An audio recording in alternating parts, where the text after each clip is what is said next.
Lumpo lang yan. Habang buhay na pabigat. Yan ang bulong na pumatay sa isang pamilya. Ipinagpalit ng ama ang asawa at anak sa mayamang kabet. Dahil kinakahiya niya ang batang naka-wheelchair. Tinago niya ang dugo't pangalan. Ipinagpalit sa pera at status. Sa loob ng 14 na taon, lumaki ang bata sa kasinungalingan. Akala niya patay na ang ama. Hanggang isang gabi, sa gitna ng luho at pangmamaliit, haharap siya sa lalaking nagsabing hindi siya kilala. Ngunit paano kung ang batang kinahiya ay pakakasalan ng bilyonaryo? Bago ka pa lang sa channel neto, ibang kwento ni Ate Jane, istorya mo, ikwento ko. Huwag kalimutang pindutin ang notification bell at subscribe button.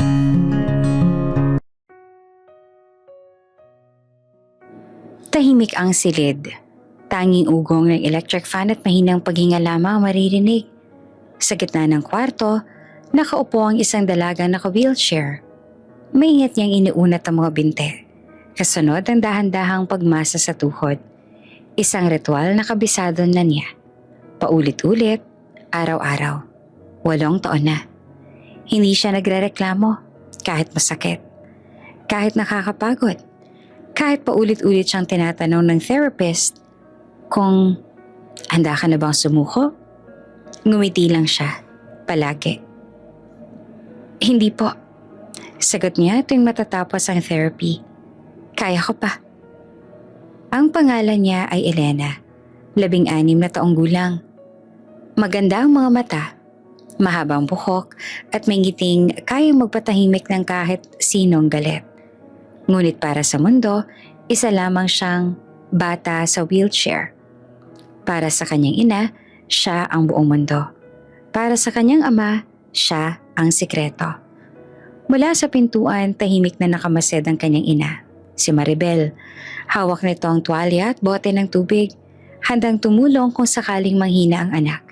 Sanay na siyang panoorin si Elena.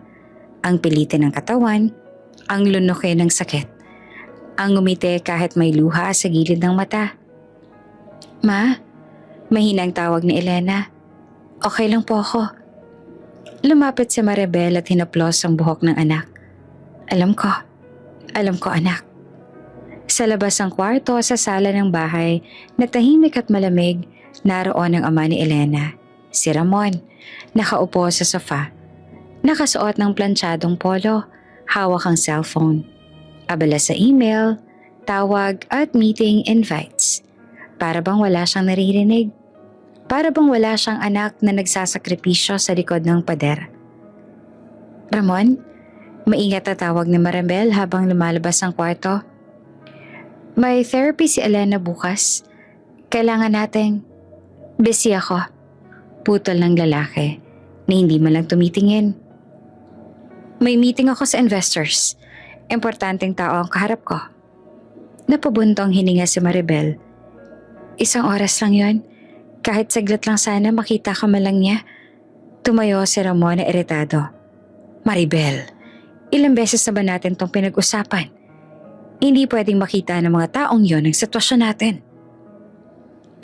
Sitwasyon? Nanginginig ang boses ng babae. Anak natin siya. Tahimik sandali si Ramon, tsaka tumingin sa direksyon ng kwarto.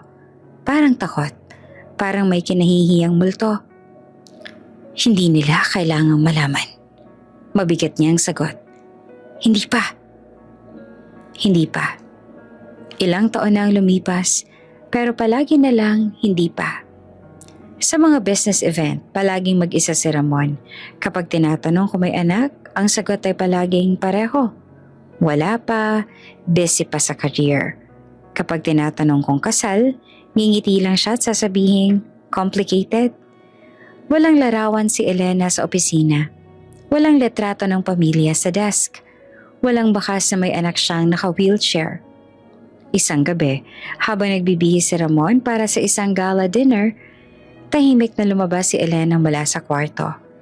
Nakasuot siya ng simpleng dress. Maayos ang buhok, halatang pinaghandaan ng sarili. Daddy, mahina niyang tawag. Napalingon ang lalaki at sa isang iglap nakita ang anak. Nakaupo sa wheelchair, pilit na nakangiti, umaasang isasama. May dinner po kayo? Tanong ni Elena. Pwede po ba akong sumama? Kahit sandali lang? Nanigas si Ramon. Hindi siya sumagot agad. Ang unang pumasok sa isip niya ay ang itsura ng anak sa harap ng mga business partners. Ang mga titig, ang mga bulong, ang awa, ang hiya. Hindi pwede. Diretso niyang sagot. Bumagsak ang ngiti ni Elena. Okay po.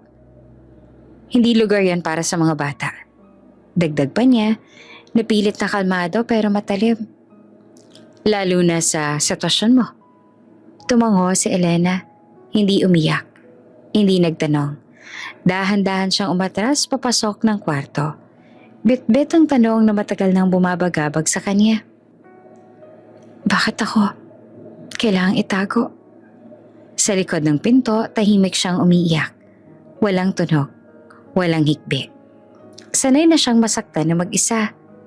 Sa labas, nagsuot ng coat si Ramon at umalis ang bahay. Bit-bit ang ambisyon. Iniwan ang anak na unti-unti niyang tinatanggi. At sa sandaling iyon, nagsimulang tumubong hiya sa puso ng isang ama. Hindi niya alam o ayaw niyang aminin na ang hiya niyang iyon ang magiging simula ng pagkawasak ng kanilang pamilya. Maaga pa lang igising na si Ramon, nakapress na ang suit, makintabang sapatos, at plansyado na ang bawat galaw niya. Parang handa na hindi lang sa isang meeting, kundi sa isang buhay na pilit niyang binubuo na walang sabit, walang kahinaan, at higit sa lahat, walang bahid ng kahihiyan. Sa mesa, tahimik na kumakain si Elena. Maingat niyang hinawakan ng kutsara. Mabagal ang galaw dahil may kaunting panginginig pa rin ang kamay niya tuwing umaga. Pinapanood siya ni Maribel, sanay na sa ganitong eksena. Sanay na sa pag-aalaga, sa pag-aayos ng lahat bago pa man humingi ng tulong ang anak. Ma, may therapy po ba ako mamaya? Tanong ni Elena. Oo anak, after lunch. Sagot naman ni Maribel. Hindi naman sumabat si Ramon. Abala siya sa cellphone. Nagbabasa ng email mula sa foreign investors. Ilang beses siyang napatingin sa oras. Halatang nagmamadali. Ramon? Tawag ni Maribel. Anong oras ka uuwi? Late. Maikli niyang sagot. May malaking deal kami ngayon. Tumango naman si Maribel. Wala na siyang idinagdag. Alam niyang wala ring saysay. Pagdating sa isang high-end restaurant sa Makati, sinalubong si Ramon ng mga lalaki nakasuit. Mga negosyanteng halatang sanay sa pera at kapangyarihan. Masigla ang usapan, puno ng ngiti at kumpiyansa. Ito ang mundong gusto ni Ramon. Malinis, maayos, walang komplikasyon. So, Ramon, tanong ng isa sa kanila habang umiinom ng wine. Are you married? Napangiti naman si Ramon. No, not yet. Focus sa business. May anak ka. Saglit na huminto ang oras. Sa loob ng ilang segundo, pumasok sa isip ni Ramon ang itsura ni Elena, ang wheelchair, ang therapy sessions, ang mga mata nitong puno ng pag-asa tuwing titingin sa kanya. Kasunod noon ang imahe ng mga taong kaharap niya ngayon. Mga titig na mapanghusga. Mga bulong na ayaw niyang marinig. Wala. Sagot niya ng diretso. Wala akong anak. Tumango ang mga kausap niya. Parang wala lang. At doon sa simpleng kasinungalingang iyon, may kung anong gumaan sa dibdib ni Ramon. Parang nabunutan siya ng tinik. Mas madali pala, naisip niya. Mas malinis, mas simple. Habang nagpapatuloy ang meeting, mas lalo siyang nagiging komportable sa ideyang iyon. Walang kailangang ipaliwanag. Walang kailangang itago dahil wala namang aaminin. Pag-uwi niya ng bahay, gabi na, tahimik ang paligid. Naroon si Maribel sa kusina. Naghuhugas ng pinggan. Narinig niya ang pagbukas ng pinto at agad siyang lumingon. Kumain ka na ba? Tanong niya. Hindi pa. Sagot ni Ramon habang tinatanggal ang coat. Pagod ako. Tahimik silang dalawa, walang umuusal. Ngunit may kung anong mabigat na sa hangin na parang may sasabog anumang oras. Kamusta ang meeting? Maingat at tanong na Maribel. Okay, sagot ni Ramon. Muntik nang matuloy ang deal. Muntik? Ulit ng babae. May mga tanong lang. Sagot niya sabay upo sa mesa. Tungkol sa personal life. Napahinto naman si Maribel sa paghuhugas. At ano naman ang sinabi mo? Sumandal si Ramon na parang nag-iisip kung paanong sasabihin ang kasunod. Siyempre, kailangan kong maging maingat. Ramon, mariing sabi ni Maribel. Anong sinabi mo? Tumango ang lalaki, parang desidido na. Sinabi kong wala akong anak. Parang may malamig na tubig na ibinuhos sa buong katawan ni Maribel. Ano? Business yon, Maribel. Sagot ni Ramon na iritado. Hindi nila kailangang malaman ang lahat. Anak natin si Elena. Nanginginig ang boses ng babae. Bakit mo tinatanggi? Tumayo si Ramon. Dahil pabigat lang yan. Biglang tumahimik ang bahay. Hindi niya napansin o ayaw niyang pansinin. Nabukas ang bahagyang pinto ng kwarto ni Elena. Naroon ang bata. Hawak ang gulong ng wheelchair. Nakikinig. Walang taon na tayong gumagastos sa therapy. Patuloy pa ni Ramon. Walang kasiguraduhan kung makakalakad pa siya. Habang buhay na lang ba tayong ganito? Aasa? Magtatago? Napaluha si Maribel. Pero anak natin siya. Hindi proyekto. Hindi investment. Sa mundo ko, Maribel, lahat ay investment. Malamig na sagot ni Ramon. At sa totoo lang, walang balik ang batang yan. Parang may bumagsak sa dibdib ni Elena. Gusto niyang sumigaw. Gusto niyang pumasok at sabihin kaya niya. Na nagsisikap siya, na hindi siya pabigat. Pero hindi niya nagawa. Tahimik siyang umatras, dahan-dahang isinara ang pinto at doon sa loob ng sariling kwarto, unang beses siyang naramdaman ng hiya sa sarili. Hindi dahil sa wheelchair, kundi dahil sa ama niyang ayaw sa kanya. Sa kusina humagulgol si Maribel. Kung ganyan ang tingin mo sa anak natin, sabi niya sa pagitan ng luha. Hindi kita makikilala balang araw. Hindi naman sumagot si Ramon. Sa isip niya, malinaw na ang desisyon. Sa gabing iyon, may isang ama na tuluyang naniwalang pabigat ang sariling anak. At may isang batang natutong manahimik sa sakit na hindi niya kasalanan. Unang nakita ni Ramon si Veronica sa isang charity gala, isang event na puno ng ilaw, mamahaling pabango at mga taong sanay sa kapangyarihan. Nakaitim na gown ng babae. Simple pero halatang mamahalin. Hindi siya pala salita, pero bawat galaw niya ay may kumpiyansa. May mga taong kusa na lang lumalapit sa kanya. Nakangiti, nag-aabot ng kamay.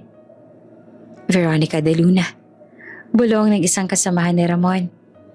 May-ari ng De Luna Holdings. Old money. Malakas ang koneksyon. Napatingin naman si Ramon.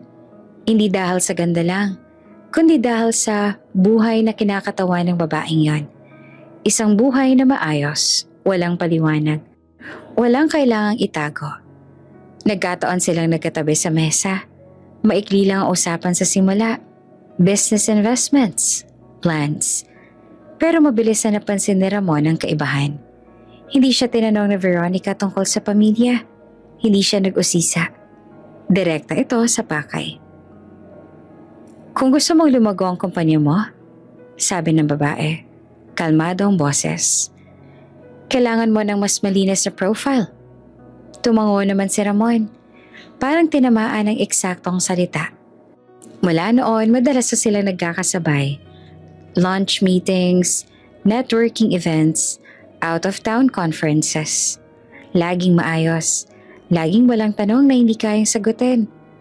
Walang batang nasa wheelchair. Walang asawang naghihintay sa bahay. Walang guilt na kailangang harapin kahit pilit niyang tinatabunan. Sa bahay, ramdam naman ni Maribel ang pagbabago. Mas madalas umuwi si Ramon ng gabi na. May mga tawag na lumalabas siya ng kwarto para sagutin. May mga biyahe na bigla na lang sumusulpot. Business, palagi niyang paliwanag. Tahimik si Maribel pero hindi bulag. Nakikita niya ang distansya, ang unti-unting paglayo ng asawa.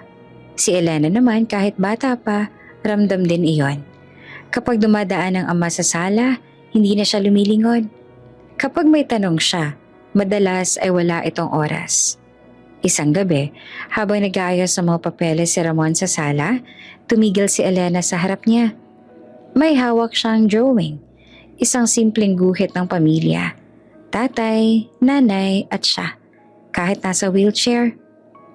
Daddy, mahina niyang tawag. Pwede niyo po bang tingnan? Sumaliap si Ramon, saglit lang. Mamaya na anak, busy ako.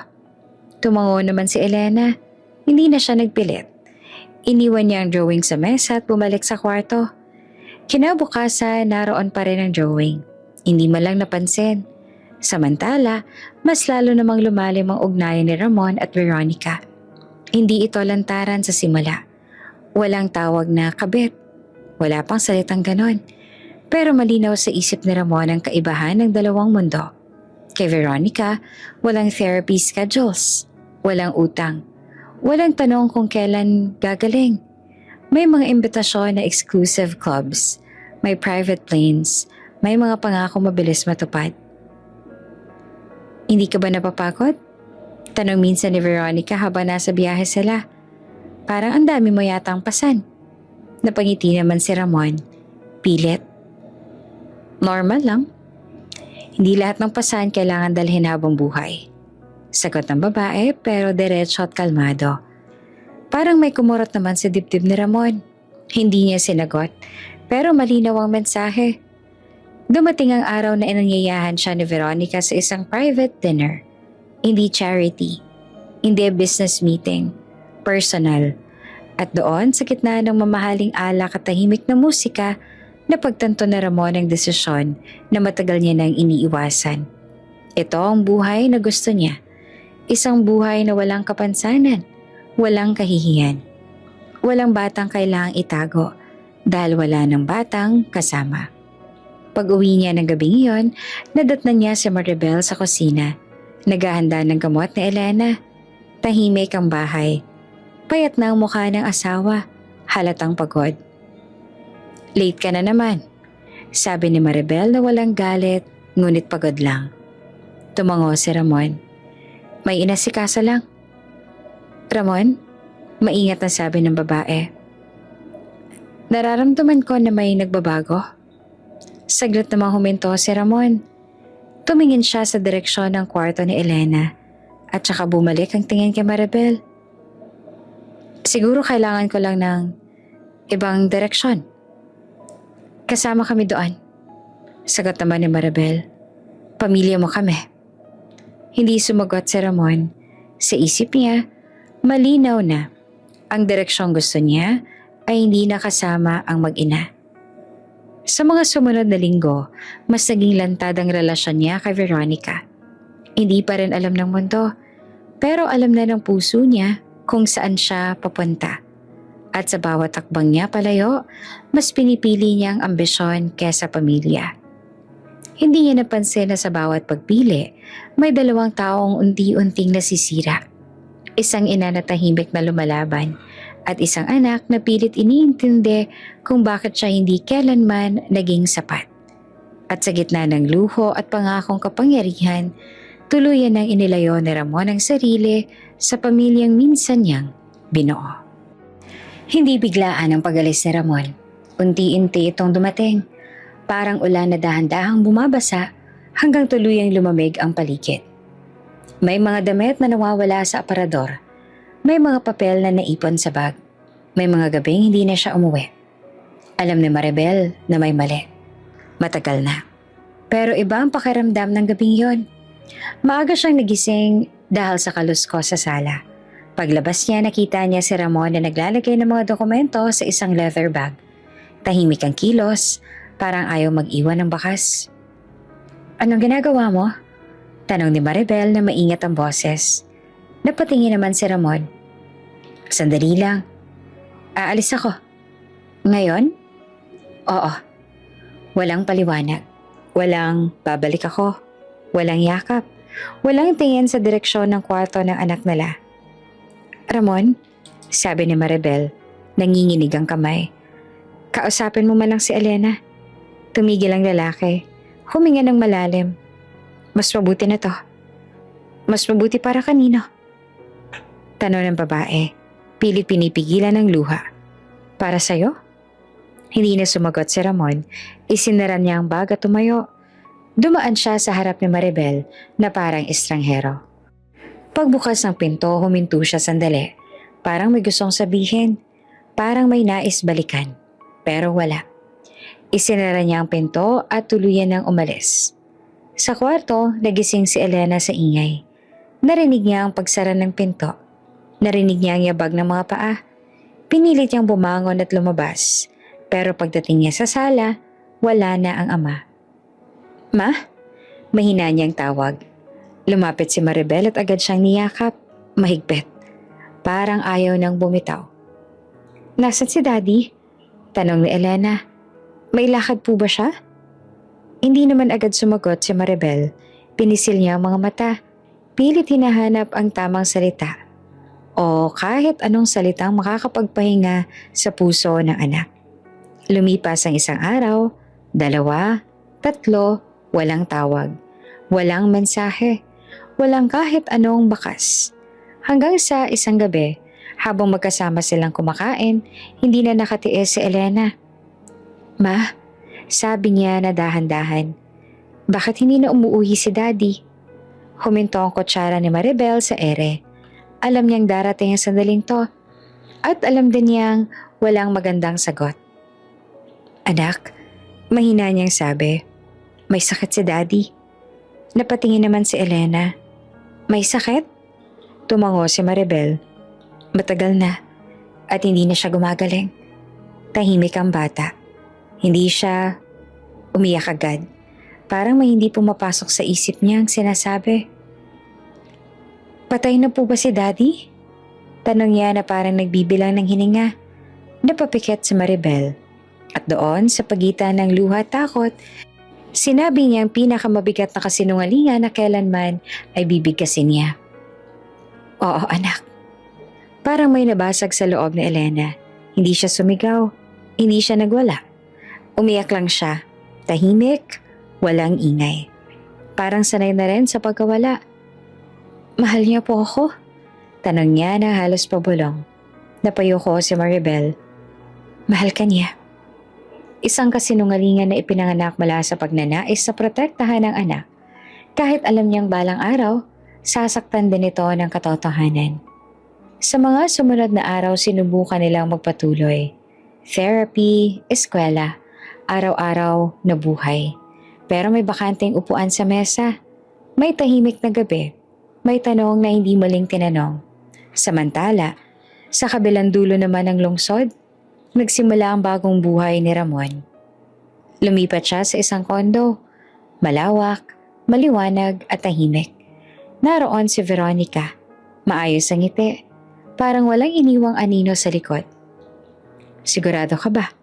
Tanong ng babae minsan habang inaayos ang mga gamit niya. Walang babalik? Tumango si Ramon. Ito ang tamang desisyon. Hindi niya binanggit ang anak. Hindi niya binanggit ang wheelchair. Hindi niya binanggit ang bahay na iniwan niya. Sa isip niya, mas magiging madali ang lahat kung tuluyan na lang silang magpapatuloy na parang walang pamilya ang nasaktan. Ngunit sa bawat gabing humihiga siya sa bagong kama, may biglang sumisingit na alaala.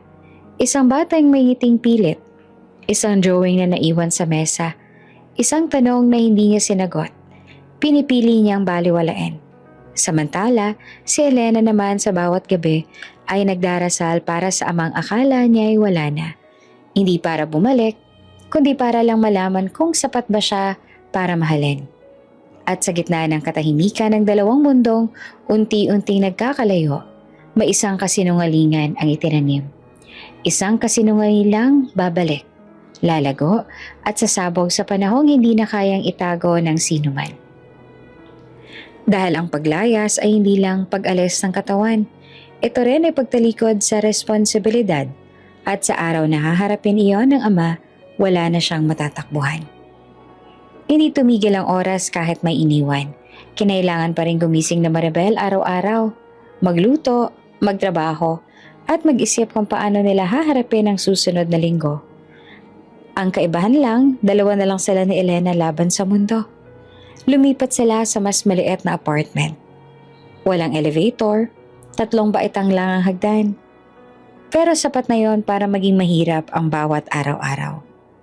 Kabisado na ni Maribel ang paggangat ng wheelchair, ang pagbibilang ng hinga, ang pangiti kahit nanginginig na ang mga braso. Ma, kaya ko po. Palaging sinasabi ni Elena tuwing makikita niya nahihirapan ang ina. Alam ko, sagot naman ni Maribel, kahit minsan gusto niya nang umiyak. Pero hayaan mo na ako maging nanay. Hindi naging madali ang pera. May mga buwang kulang ang pambayad sa renta. May mga gabing lugaw lang ang hapunan. May mga umagang kailangang mamili kung gamot ba o pamasahe. Isang beses pumila si Maribel sa isang government office para humingi ng tulong. Bitbit niya ang mga papeles na Elena, medical records, therapy history, ilang oras siyang naghintay. Nakatayo habang nakaupo si Elena sa gilid. Next! Sigaw ng empleyado. Paglapit nila sa mesa, tiningnan lang saglit ang papeles. Matagal na yan, ma'am. Marami pang mauuna sa'yo. Pero kailangan po ng anak ko ng therapy. Pakiusap ni Maribel. Kahit kaunting tulong lang po. Marami pong nangangailangan. Malamig na sagot. Hindi lang kayo. Lumabas sila ng tahimik. Sa labas, nakita ni Maribel ang luha sa mata ni Elena. Ma, kasalanan ko po ba? Tanong ng bata. Kung wala akong sakit. Agad siyang niyakap ng ina. Huwag na huwag mong sasabihin yan. Hindi ikaw ang problema. Sa paaralan, matalino si Elena. Tahimik, pero laging handa. Mataas ang mga grado. Mahal siya ng mga guro. Pero hindi lahat ng klase ay mabait. Wheelchair girl. Bulong ng ilan. Kawawa naman, sabi pa ng iba. Parang awang tanging kaya nilang ibigay. Isang araw, may program sa school. Kailangan umakyat sa stage ang mga estudyante. Pinag-uusapan ng mga teacher kung paano si Elena. Baka mahirapan siya, sabi ng isa. Pwede naman siya kasing wag na lang sumali. Sagot naman ng isa pa. Narinig iyon ni Elena. Umuwi siya tahimik. Pero sa bahay, humawak siya sa kamay ng ina. Ma, sabi niya mahinahon pero matatag, sasali po ako. At sumali siya. Inakyat ang stage sa tulong ng rampa. Hindi mabilis, hindi perpekto, pero ginawa niya. At sa bawat palakpak na naririnig niya, may maliit na panalo siyang inipon sa puso. Lumipas sa mga taon, maliit na tagumpay, malaking sakripisyo. Nagtrabaho si Maribel kung saan-saan. Online selling, labada, pag-aalaga ng bata. May mga employer na mabait, may mga mapangmata. Bakit di mo nalang iwan ang anak mo sa probinsya? Tanong minsan ng isang amo. Mas madali sana. Ngumiti lang si Maribel. Mas madali nga, pero hindi tama. Si Elena naman ay natutong maging maingat sa salita, sa galaw, sa emosyon. Natutong umiti kahit may sugat. Natutong magpasalamat kahit kulang. Isang gabi, habang nag-aaral si Elena, napansin ni Maribel ang anak. Dalaga na. Maganda ang mukha. Maayos ang kilay. May liwanag sa mga mata. Anak, sabi niya. Alam mo bang maganda ka? Nagulat naman si Elena. Kahit ganito po ako? Lalo na dahil ganyan ka. Sagot naman ni Maribel. Ngumiti rin si Elena. Hindi dahil naniwala agad, kundi dahil gusto niyang maniwala. Nasa likod ng lahat ng hirap, may isang bagay na hindi nila mawawala. Dignidad. Hindi sila humihingi ng awa. Hindi sila nagmamakaawa sa maling tao. At kahit minsan naramdaman ni Elena ang hiya sa mundo, hindi niya kailanman kinahihiya ang sarili niya. Sa tuwing may tanong tungkol sa ama, tahimik lang siya. Patay na po ang daddy ko. Palagi niyang sagot. Walang galit, walang sumbat. Isang katotohanang akala niya'y tapos na. Hindi niya alam na habang lumalakas siya, habang gumaganda ang loob at isipan niya, may mundo palang naghihintay. Isang mundong magpapaalala sa kanya ng lahat ng sugat na pilit nilang tinakpan. At sa mundong yon, hindi na sila basta mag-ina laban sa kahirapan. Lalaban na sila sa mga taong minsang tumalikod at sa katotohanang hindi kailanman nanatiling patay. Few more years later, tahimik ang hapon. Hindi mainit, hindi rin malamig. Sakto lang para magpalipas ng oras sa labas. Iyon ang mga araw na pinaka-inaabangan ni Elena. Kapag natapos na ang online class, kapag nagpapahinga na si Maribel at kapag may kaunting oras para huminga ang dibdib. Ma, lalabas lang po ako saglit. Sabi ni Elena habang inaayos ang buhok. Magpapahangin lang. Tumango naman si Maribel. Huwag kang lalayo at mag-iingat ka. Sanay na ang ina sa ganitong paalala. Hindi dahil hindi marunong si Elena, kundi dahil alam niyang hindi palaging maingat ang mundo. Sa sidewalk malapit sa apartment, dahan-dahang tinulak ni Elena ang wheelchair. May mga puno sa gilid ng kalsada. May ilang tindahan, may mga dumadaang sasakyan. Hawak niyang libro sa kandungan, pero hindi siya nagbabasa. Mas gusto niyang tumingin sa paligid. Mga taong nagmamadali, mga batang tumatawa. Mga eksenang normal para sa iba pero espesyal para sa kanya. Hindi niya napansin ang kotse. Mabilis ang takbo nito. Papaliko sa kanto. Hindi rin siya agad nakita ng driver. Nang marinig ni Elena ang malakas na busina, huli na ang lahat. Hoy! Isang preno, isang sigaw, isang iglap na parang huminto ang oras. May humahawak sa wheelchair niya at hinila siya palayo sa kalsada. Bumangga ang kotse sa bangketa. Ilang pulgada lang ang layo sa kinaroroonan niya. Nanlamig ang mga kamay ni Elena. Hindi siya makapagsalita. Hindi niya alam kung nanginginig siya dahil sa takot o sa gulat. Miss, okay ka lang ba? Tanong ng lalaking humahawak sa kanya. Tumingin siya pataas. Matangkad ang lalaki. Maayos ang suot. Halatang sanay sa ganitong klaseng lugar. Hindi taga rito.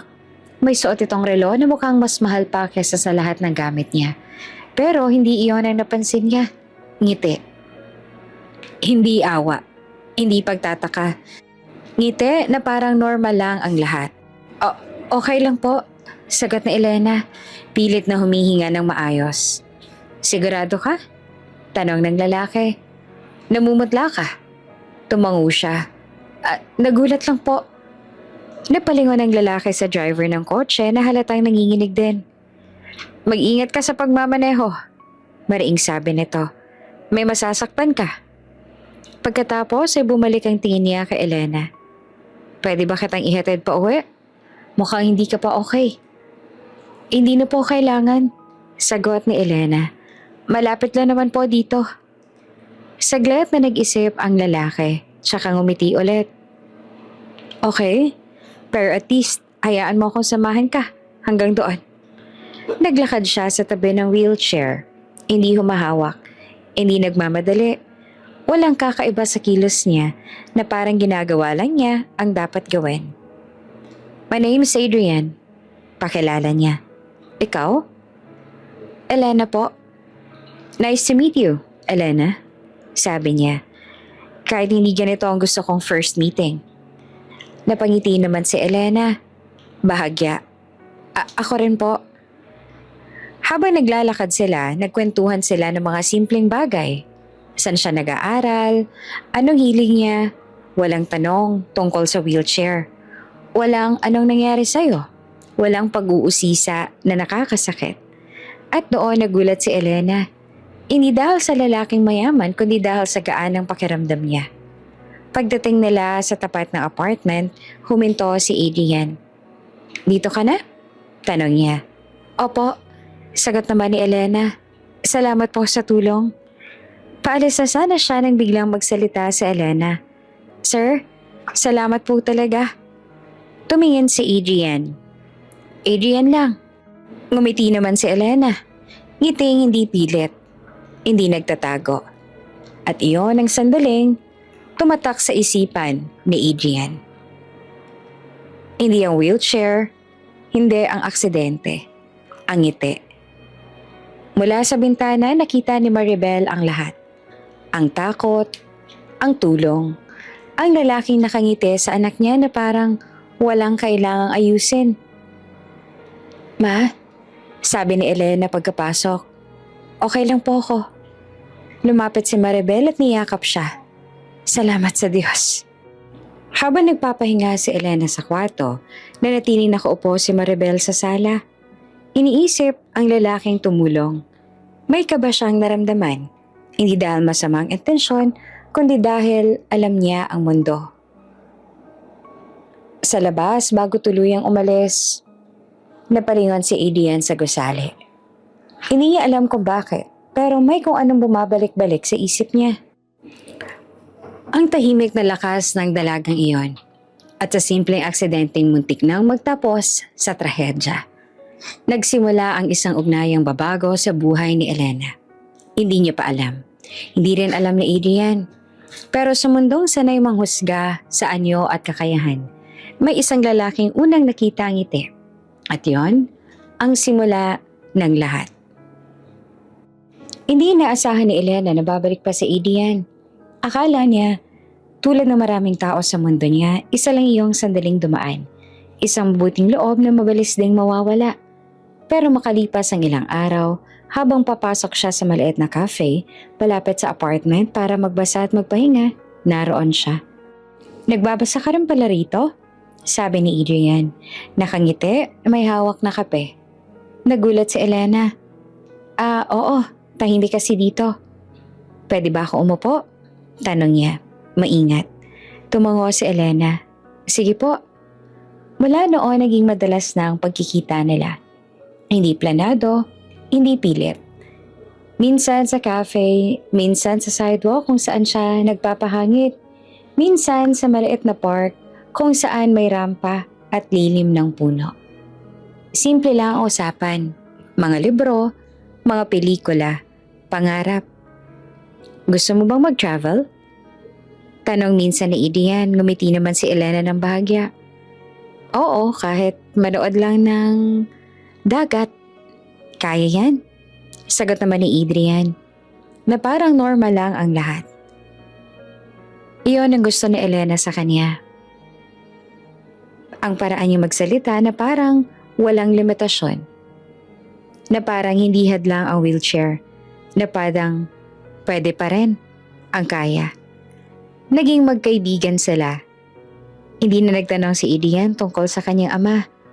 Hindi rin pinipilit alamin ang lahat. At sa unang pagkakataon, naramdaman ni Elena ang isang bagay na matagal niya nang hindi nararamdaman. Pagiging komportable sa sarili. Isang hapon, habang pauwi sila mula sa park, huminto si Adrian. Elena, sabi niya ng seryoso, may itatanong sana ako. Kinabahan siya. Ano po yun? Pwede ba kitang ligawan? Parang bigla namang bumilis ang tibok ng puso ni Elena. Hindi siya agad nakasagot. Hindi dahil ayaw niya, kundi dahil natakot siya. Hindi mo kailangang sumagot ngayon. Dugtong pa ni Adrian. Ayoko madaliin. Ngumiti si Elena, pilit. Salamat. Pag-uwi niya ng bahay, tahimik siya. Napansin niyo ni Maribel. Habang naghahapunan sila, Anak, sabi ng ina, may bumabagabag ba sa'yo? Huminga ng malalim si Elena. Ma, gusto po akong ligawan ni Adrian. Huminto ang kutsara ni Maribel. Hindi siya nagulat. Matagal niya nang naramdaman na may nagbabago sa anak niya. Mas maliwanag pa ang mga mata. Mas magaan ang kilos. Anong nararamdaman mo? Tanong niya ng maingat. Masaya po ako, sagot na Elena. Totoo. Pero natatakot din po ako. Tahimik si Maribel sandali. Tumingin siya sa anak. Dalagang may sugat na hindi kita sa balat. Elena, dahan-dahan niyang sabi. Huwag kang umibig. Napatingin ang bata. Bakit po? Mas masakit kapag iniwan ka. Sagot ni Maribel, may bigat sa bawat salita. Alam mo yan, naramdaman ni Elena ang bigat ng mga alaala. Ang ama niyang umalis. Ang kasinungalingan, pinaniwalaan niya. Ang pagkawala na hindi niya pinili. Hindi lahat ng lalaki ay tulad ng daddy mo. Dugtong ni Maribel. Pero halatang hirap. Pero hindi rin lahat ay mananatili. Tahimik si Elena. Naiintindihan niya ang takot ng kanyang ina. Naiintindihan niya ang pagnanais nitong protektahan siya. Pero may bahagi sa kanya na gustong subukan, kahit isang beses lang, ang magmahal ng walang takot. Kinagabihan nag-message si Adrian. Kamusta ka? Tanong ni Adrian. Okay lang po, medyo nag-iisip lang. Gusto mo bang maglakad bukas? Kahit saglit lang? Matagal bago siya nag-reply. Sige po. Kinabukasan nagkita sila sa park. Tahimik ang paligid. Umupo si Adrian sa bangko sa tabi niya. Hindi mo kailangang ipaliwanag, sabi ni Adrian. Pero gusto kong malaman kung okay ka. Huminga si Elena. At takot lang po ako. Sa ano? Nakapag umibig ako, iiwan din ako. Tumingin si Adrian sa kanya. Walang awa, walang panghihinayang. Seryoso lang. Hindi kita masisiguro sa lahat. Pero masisiguro ko na hindi kita ikakahiya. Tumulo ang luha sa mata ni Elena.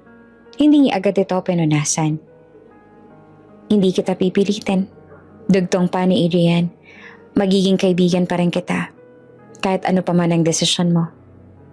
Iyon ang sandaling lalo siyang natakot. Dahil sa unang pagkakataon, may taong handang manatili kahit walang kapalit. Pag-uwi niya, niyakap siya ni Maribel. Anak, ano man ang piliin mo, sabi ng ina. Andito lang ako. Tumango si Elena. Sa gabing iyon, nakatitig siya sa kisame. Iniisip ang dalawang tinig sa puso niya, ang takot at ang pag-asa. At sa pagitan ng dalawang iyon, unti-unting sumisilip ang isang tanong na matagal niya nang iniiwasan. Paano kung karapat-dapat pala akong mahalin? Hindi pa niya alam ang sagot. Pero sa unang pagkakataon, handa na siyang hanapin ito. Even if it scares her. Hindi nagtagal kumalat ang balita. Hindi dahil gusto ni Adrian ipagsigawan ng tungkol kay Elena, kundi dahil sa mundong ginagalawan niya, mabilis kumalat ang kahit na anong maliit na detalye.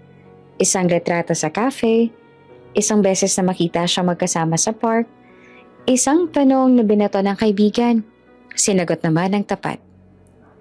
May gusto akong babae. Hindi niya inakala na ganong kabilis aabot sa pamilya niya. Isang gabi, tinawagan siya ng kanyang ina na si Doña Celeste. Malamig ang boses, diretso sa punto. Adrian, sabi nito. Umuwi ka bukas ng gabi, may pag-uusapan tayo. Alam ni Adrian ang ibig sabihin. Hindi siya tumanggi. Kinabukasan, dumiretso siya sa malaking bahay na kinalakihan niya. Malawak ang sala, tahimik ang mga dingding, at mabigat ang hangin. Nandoon ang ama niyang si Don Emilio. Seryosong mukha. Andun din ang kapatid niyang babae. Tahimik pero mapanuri. May nakikita ka raw na babae. Bungad ni Doña Celeste. Oo, sagot ni Adrian. Si Elena. Anong Elena? Tanong ng ama. Isang mabuting tao. Sagot niya, diretso. Nagpalitan ng tingin ng mga magulang. Alam mo ba sinasabi ng mga tao? Tanong ni Doña Celeste. Naka-wheelchair daw ang babae? Tumango si Adrian. Oo. Sayang. Bigkas ng ina ng walang paligoy-ligoy. Sayang ang anak namin. Nanlamig ang mga daliri ni Adrian. Bakit? Dahil may kapansanan ng babae.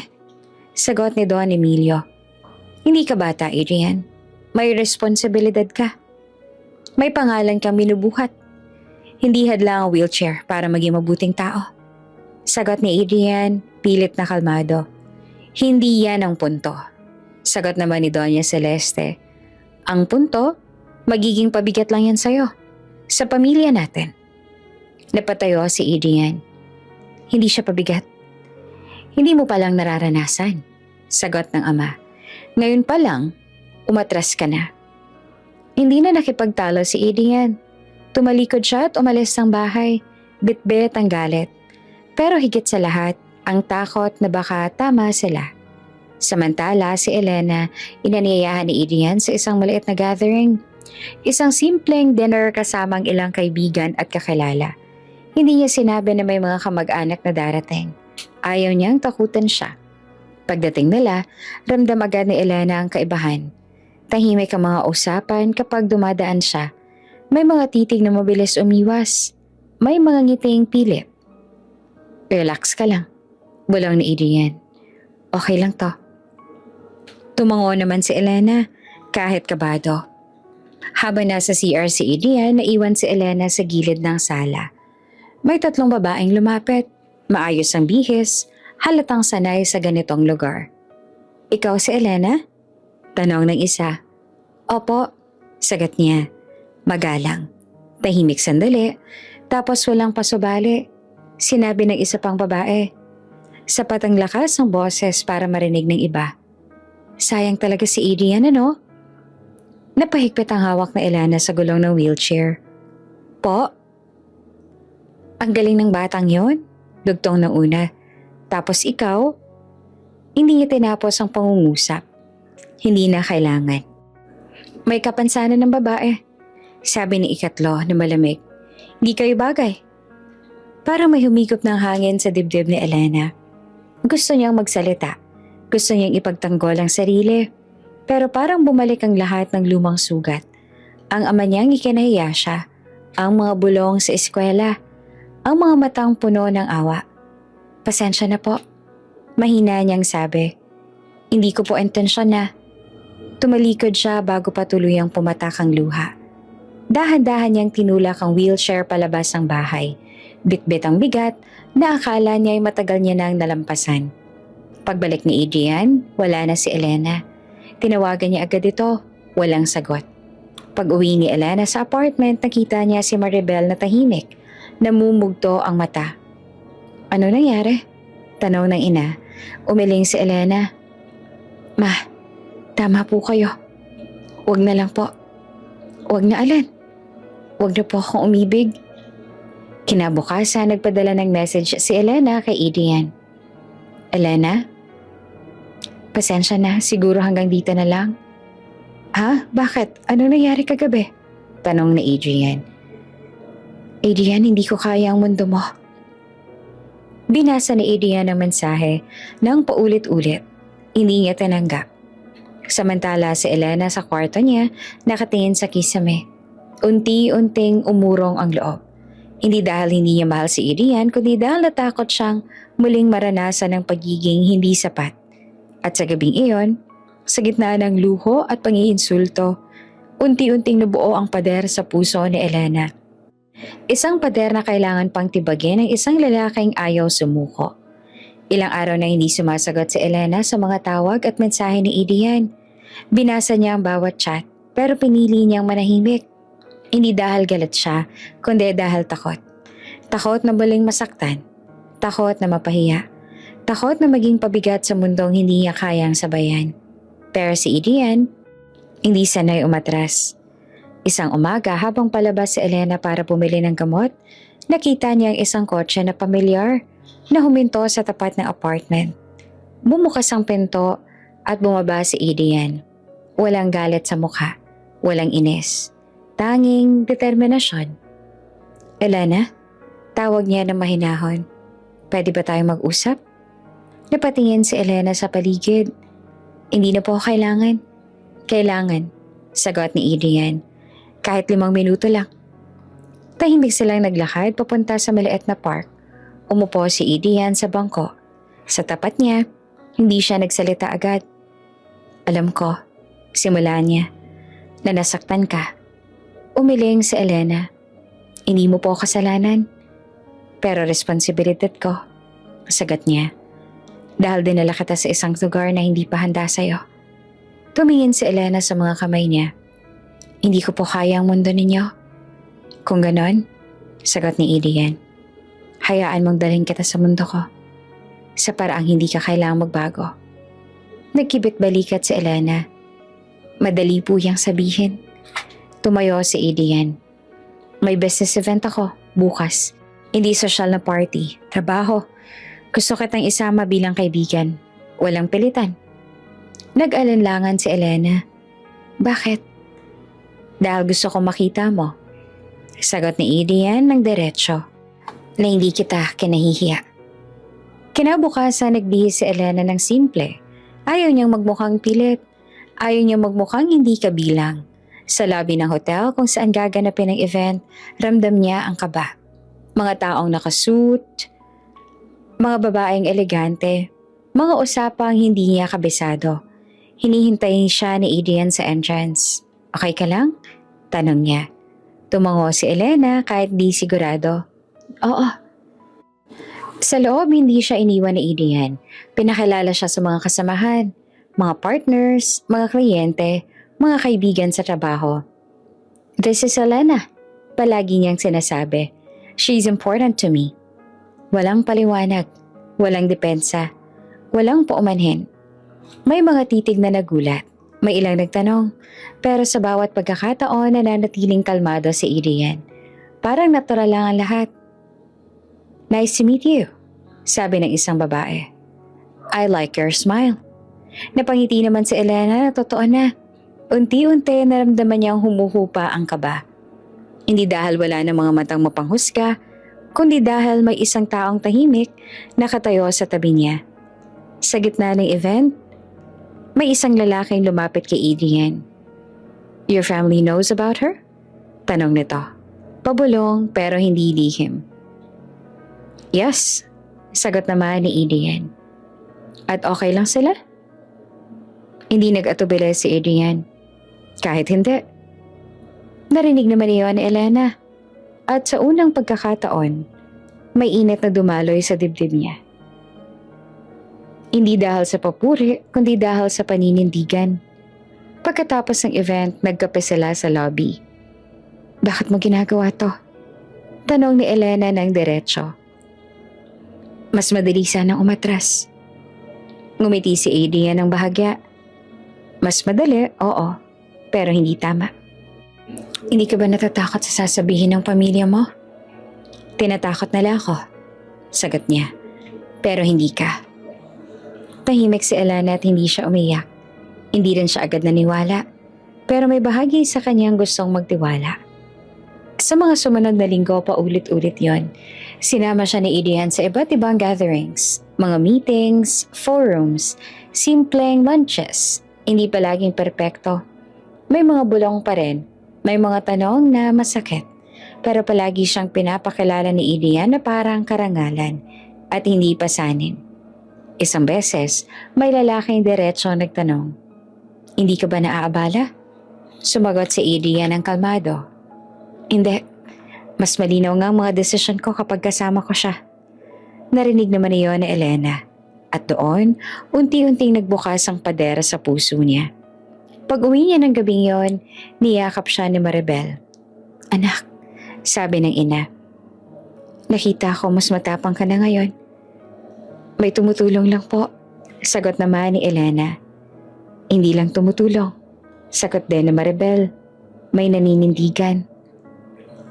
Sa huli, hindi pa rin lubos ang loob ni Elena. May takot pa rin. May alaala ng pag-iwan. Pero sa bawat araw na pinipili ni Adrian na manatili, may kaunting tapang na bumabalik sa kanya. At sa mundong minsang nagsabi sa kanya na hindi siya bagay, may isang lalaking paulit-ulit na pinapakita sa salita at gawa na hindi siya kinahihiya. Hindi pa tapos ang laban. Pero malinaw na ngayon, hindi siya nag-iisa. Hindi sanay si Elena sa malalaking okasyon. Kahit ilang beses na siyang isinama ni Adrian sa mga business gatherings, may kaba pa rin sa bawat hakbang. Lalo na ngayong mas engranding event. Isang corporate anniversary ito. Gaganap sa isang hotel na mas malaki pa kaysa sa buong apartment building na kinalakihan niya. Maliwanag ang ilaw, makinis ang sahig. Halos lahat ay nakagown at suit. Ramdam ni Elena ang mga matang dumadaan. May ilan na neutral, may ilan namang mapanuri. Okay ka lang? Tanong ni Adrian habang tinutulungan siyang makapasok. Tumango naman si Elena. Oo, kaya ko. Ngumiti si Adrian. Babalik lang ako saglit. CR lang. Opo, sagot naman niya. Habang papalayo si Adrian, inayos ni Elena ang bag sa kandungan niya. Sinubukan niyang magpakalma. Sandali lang to, sabi niya sa sarili. Sanay ka naman na. Pero hindi pa pala. Lumapit ang tatlong babae. Pamilyar ang mga mukha. Sila rin ang ilang beses nang nakatitig sa kanya sa mga nakaraang events. Sosyal ang bihis, perpekto ang ayos ng buhok, at may ngiting hindi umaabot sa mata. Ikaw nga yung kasama ni Adrian. Bungad ng isa, walang pagbate. Opo, sagot na Elena na magalang. Napatingin ng isa sa wheelchair. Hindi ba mahirap yan dalhin? Sanay na po ako, sagot niya. Nagkatinginan ng tatlo. May mahinang tawa. Grabe, sabi ng isa. Hindi ko akalaing dadalhin niya yan dito. Sayang talaga. Dugtong pa ng isa. Ang dami-daming babae. Bakit ikaw? Nanikip ang dibdib ni Elena. Hindi siya sumagot. Hinawakan niya ang gilid ng wheelchair. Pilit pinapanatiling steady ang boses. Hindi kayo bagay, sabi ng ikatlo diretso. Magkaiba kayo ng mundo. May ilang taong nakarinig, may ilang tumingin, pero walang nagsalita, walang lumapit. Tingnan mo yung sarili mo. Patuloy ng una. Kahit anong pilit, hindi ka magiging katulad namin. Tahimik na pumatak ang luha sa mata ni Elena. Hindi siya umiyak ng malakas. Hindi siya nagsalita. Naramdaman niyang bumabalik ang lahat. Ang ama niyang ikinahiya siya. Ang mga bulong sa paaralan. Ang tanong kung sapat ba siya. Pasensya na po. Mahina niyang sabi. Halos pabulong. Hindi ko po sinasadya. Tumawa ang isa. Hindi mo sinasadyang ano? Ang ipanganak na ganyan? Parang may sumabog sa loob niya. Gusto niyang sumigaw. Gusto niyang ipagtanggol ang sarili. Pero wala si Adrian. At sa sandaling yon, pakiramdam niya ay nag-iisa na naman siya.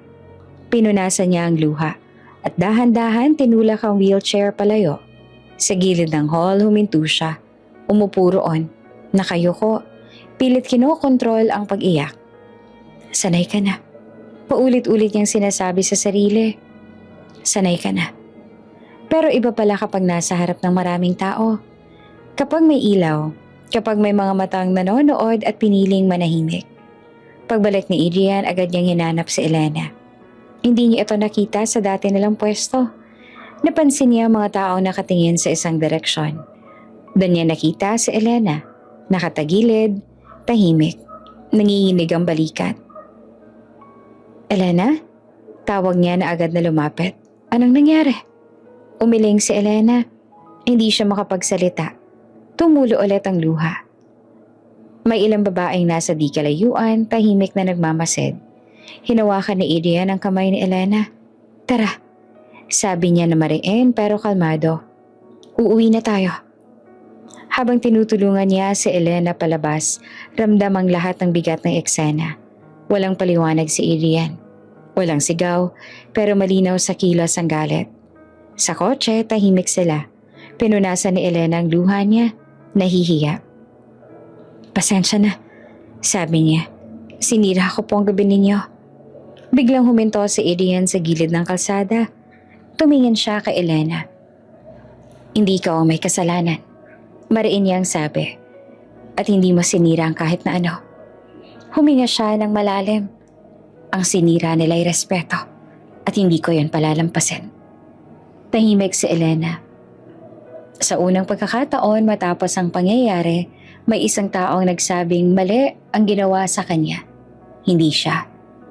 Pagdating nila sa apartment, sinalubong sila ni Maribel. Isang tingin lang, alam niya. Niyakap niya si Elena ng mahigpit. Anak. Umiyak si Elena sa balikat ng ina.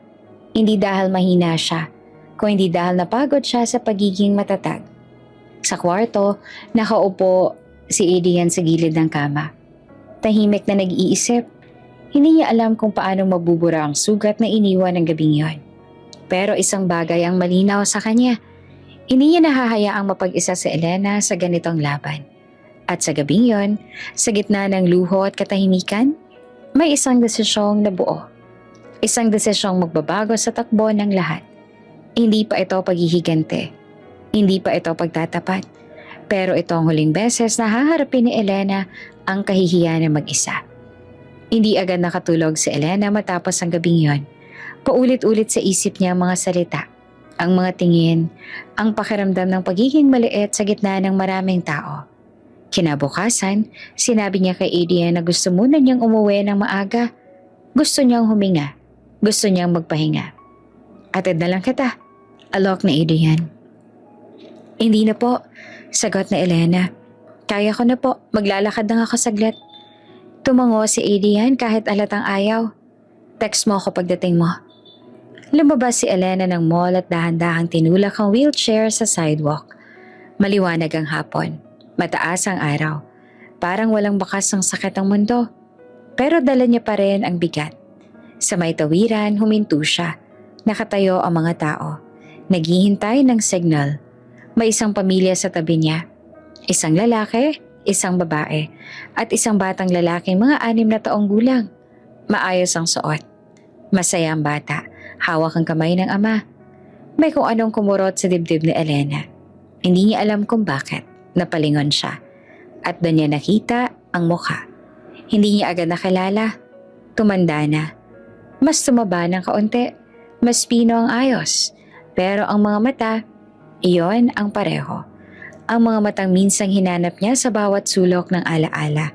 Parang may humigop ng hangin sa paligid. Hindi pwede. Sabi ng isip niya. Patay na si Daddy.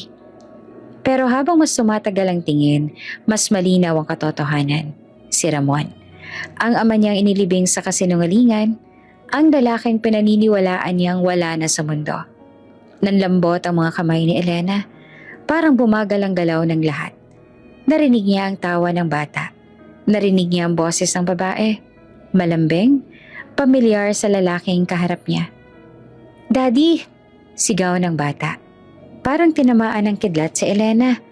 Hindi niya alam kung paanong gumalaw ang katawan niya. Hindi niya alam kung paano siyang napalapit. Ang alam lang niya, bigla na lang siyang nasa harap nila. Daddy? Mahinang tawag niya. Napalingon naman si Ramon. Sa isang iglap nakita niya ang wheelchair. Ang mukha, ang mga mata. Ang anyo ng batang iniwan niya, na ngayon ay dalaga na. Naligas siya. Daddy? Ulit pa ni Elena na mas malinaw. Ako po si Elena. Humigpit ang panga ni Ramon. Mabilis siyang tumingin sa babaeng katabi niya, kay Veronica, na halatang nagtataka. Tumingin din ang bata. Ramon? Tanong ni Veronica. Kilala mo siya? Saglit na nag-isip si Ramon. Isang segundo lang. Pero sa segundong yon pinili niya ang sarili. Hindi. Sagot niya na pilit at kalmado. Hindi ko siya kalala. Parang may bumagsak sa dibdib ni Elena. Daddy, nanginginig ang boses niya. Ako po ito. Anak ninyo. May mga taong napalingon. May mga nag-uusisang mata. Humigpit ang hawak ni Ramon sa kamay ng bata. Miss? Mariin niyang sabi. Nagkakamali ka. Lumapit si Veronica. Ramon, anong nangyayari? May kapansanan ka. Dagdag ni Ramon na malamig ang boses. Baka napagkamalan mo lang ako. Parang tinusok ang puso ni Elena. Hindi po. Kayo po ang daddy ko. Ang mama ko po si Maribel. Enough. Putol na Ramon. Bahagyang itinaas ang boses. Hindi kita kalala. Huwag kang gumawa ng eksena. May ilang taong huminto. May ilang nagbulungan. Naramdaman ni Elena ang init sa mata niya.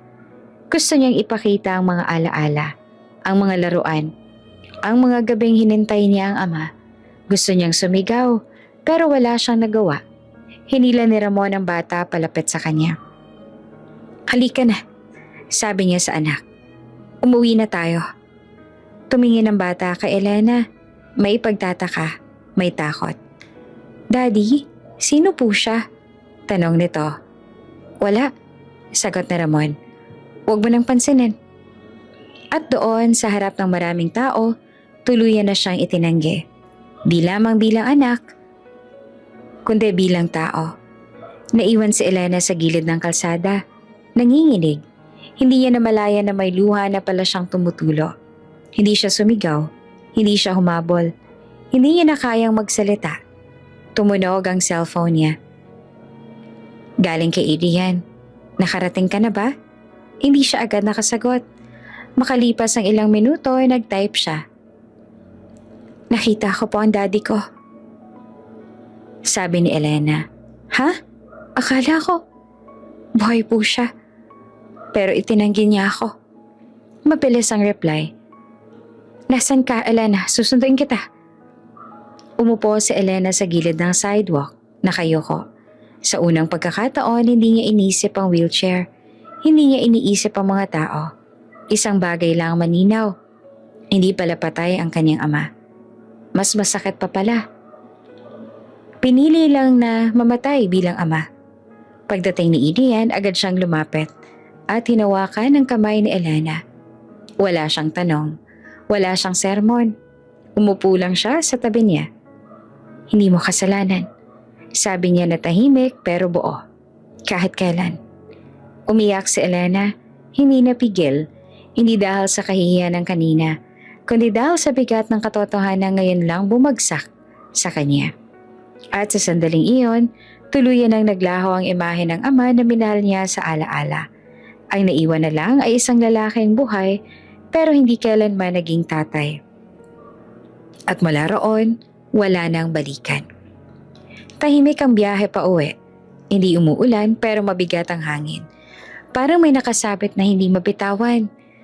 Hawak ni Adrian ang manibela at diretso ang tingin sa daan. Si Elena nakatingin sa bintana. Walang sinasabi. Hindi na siya umiiyak. Parang naubos na. Pagdating sa apartment, sinalubong sila ni Maribel. Isang tingin lang sa mukha ng anak. Alam niya na. Hindi na siya nagtanong pa. Tinulungan niya si Elena papasok at isinara ang pinto. Salamat, sabi ni Adrian ng mahina. Babalik ako bukas. Tumango si Maribel. Salamat din. Nang silang dalawa na lang sa sala, umupo si Elena sa tapat ng mesa. Matagal siyang nanahimik. Parang pinipili ang mga salitang lalabas. Ma, sabi niya sa wakas. Tuyo ang boses. Buhay pala si Daddy. Napaupo si Maribel. Hindi siya nagulat, pero may kirot pa din. Nakita ko po siya. Patuloy ni Elena. May asawa, may anak, at itinanggi niya ako. Huminga ng malalim si Maribel. Matagal niya nang iniwasan ang sandaling ito. Matagal na ipinagdarasal na sana hindi na dumating. Pero andito na. Anak, sabi niya dahan-dahan. Kailangan ka na magsabi ng totoo. Tumingin si Elena sa ina. Walang luha sa mata. Galit na ang pumalit. Hindi po ba totoo ang sinabi niyo noon? Tanong niya. Hindi po ba patay si Daddy? Umiling si Maribel. Buhay siya. Tahimik ang sala. Parang may bumagsak na mabigat sa pagitan nila. Bakit niyo po ako pinagsinungalingan? Tanong ni Elena. Nanginginig ang panga. Bakit niyo po ako pinaniwala? Lumapit si Maribel at umupo sa harap ng anak. Dahil natakot ako. Sa ano po? Namasaktan ka. Sagot ni Maribel. Nangingilid ang luha. Na maramdaman mo hindi ka gusto ng sarili mong ama. Tumayo si Elena, galit na galit. Pero naramdaman ko pa rin. Napatigal si Maribel. Alam ko at kasalanan ko yon. Huminga si Elena ng mabilis. Bakit mo siya umalis? Matagal bago sumagot si Maribel. Parang hinuhukay ang pinakamasakit na alaala. Umalis siya, sabi niya. Dahil ikinahiya ka niya. Parang may tumusok naman sa dibdib ni Elena. Ano? Dahil sa wheelchair. Diretso si Maribel. Dahil may kapansanan ka. Dahil iniisip niyang pabigat ka sa buhay at sa negosyo niya. Hindi totoo. Putol na Elena. Hindi totoo yan. Anak, sabi ni Maribel na umiiyak na. Narinig ko mismo yan sa kanya. Bumagsak si Elena sa upuan. Umikot ang mundo niya. Lahat ng tanong na matagal niyang tinago. Sabay-sabay, bumalik. Bakit po ako, Ma? Bulong niya. Anong kasalanan ko? Wala. Mariing sagot ni Maribel. Wala kang kasalanan. Pero iniwan niya kami. Sigaw ni Elena. Iniwan niya ako. Niyakap siya ni Maribel. Mahigpit. Hindi ikaw ang dahilan. Siya. Tahimik si Elena. Unti-unting pumasok sa isip niya ang mga alaala. Ang mga gabing hinihintay niya ang ama. Ang mga tanong na sinagot ng kasinungalingan. Ang mga pagkakataong inisip niyang siya ang kulang. Biglang may sumiklab sa dibdib niya. Hindi hiya. Hindi takot. Kundi galit. Hindi ko po kasalanan. Mariing sabi ni Elena na parang unang beses niyang sinabi iyon. Hindi ko kasalanan. Tumango si Maribel. Humahagulgol. Oo anak. Hindi mo kasalanan. Tumayo si Elena at lumakad papunta sa bintana. Nakatingin siya sa labas, sa ilaw ng kalye. Para ngayon na niya nakita ang sarili niya ng malinaw. Buong buhay ko, sabi niya. Akala ko, kaya ako iniwan dahil hindi ako sapat. Huminto siya at saka humarap sa ina. Pero siya palang hindi sapat. Napaluha si Maribel, pero may ngiti sa gitna ng luha. Tama. Sa gabing iyon, unang beses na hindi sinisi ni Elena ang sarili. Unang beses na naramdaman niyang may karapatan siyang magalit.